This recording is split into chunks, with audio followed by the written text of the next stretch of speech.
Hello, and today I'm making this quick video for advocacy for representation of people with disabilities in media. In case you don't know, I do have a disability. I have ADHD, and because of that, it causes me problems when it comes to focusing on certain things. And it just something I have to deal with on my day to day, and I try to make the best of it when I can.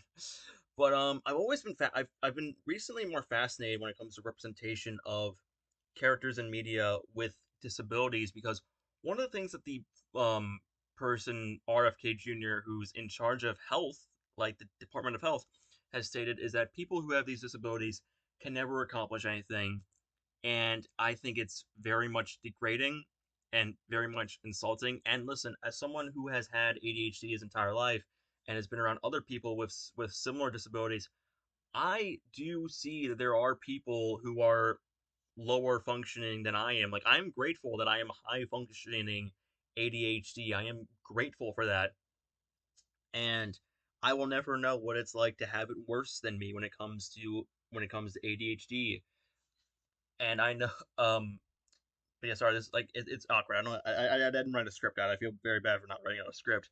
But when it comes to like media portrayal, I think genuinely one of the best depictions I've seen of people with disabilities, not just counting like ADHD or something like that, is South Park. Because in South Park, the two characters that have disabilities that are main side characters, I would say, are Jimmy and Timmy. And with with them, yes, they're handicapped both mentally and physically.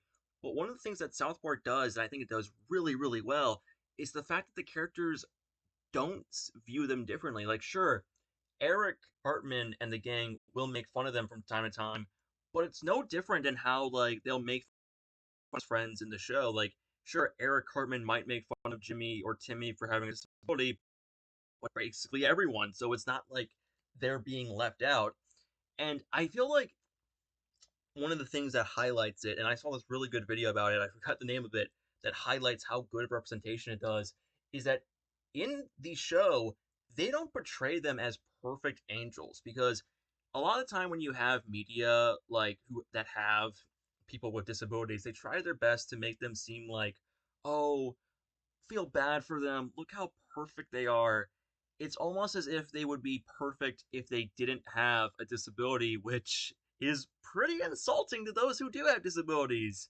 Like, for example, Unbreakable Boy. That movie tries to portray like the character who is like it's based on a true story, but it's very much historically inaccurate.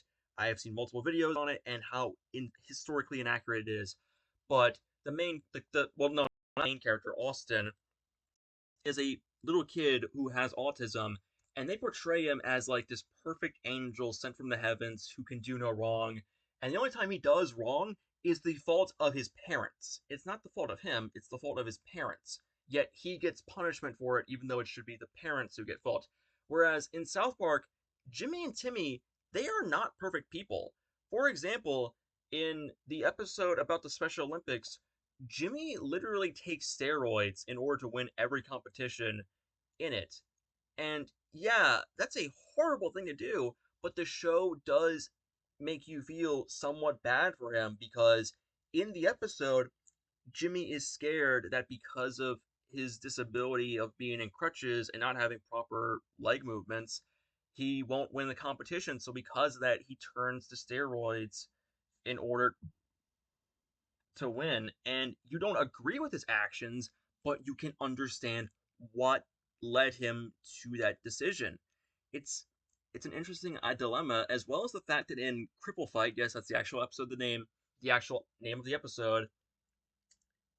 Timmy is jealous of Jimmy because for the longest time, Timmy was the disabled character on the show because he could literally only say his name, he was stuck in a wheelchair, all that stuff.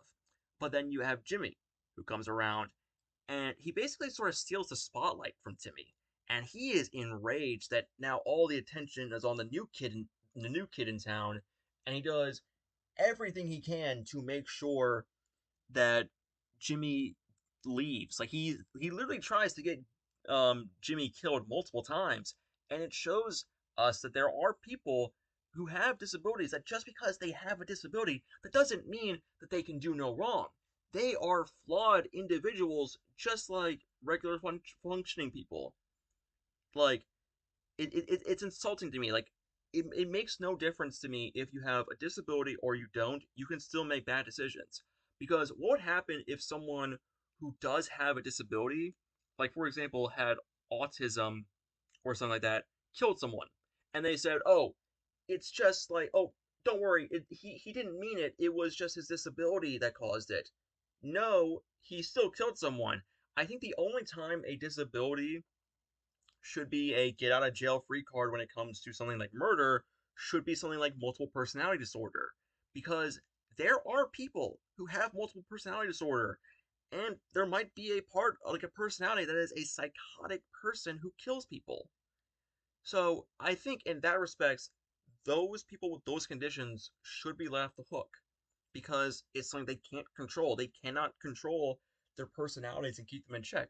Whereas if you have ADHD or autism, there is no excuse for murder or that type of stuff. And I'm grateful that South Park brings attention to this, because again, it just shows that no matter who you are, you're not a you're not a perfect person. So there, I just want to make this quick video. Bye. And yes, I'm wearing a One Piece shirt. Also, so yeah, thank you.